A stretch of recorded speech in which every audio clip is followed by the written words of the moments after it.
माशाल्लाह जी बिल्कुल फ्रेश मिट्टी लगी हुई है जी। देख सकते हैं सफ़ेद आलू।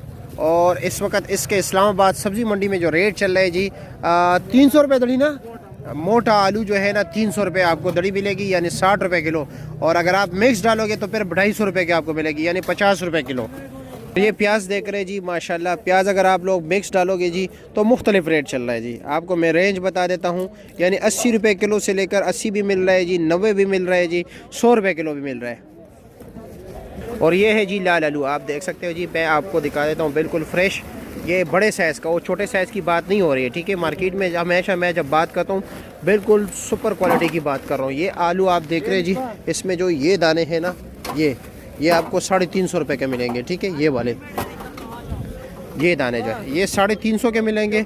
और वैसे अगर आप मिक्स डालोगे ये साइड वाला तो फिर ये आपको 60 रुपये किलो यानी 300 का मिलेगा। तो जो छोटे हैं ना वो 40 और 50 रुपये किलो है जी।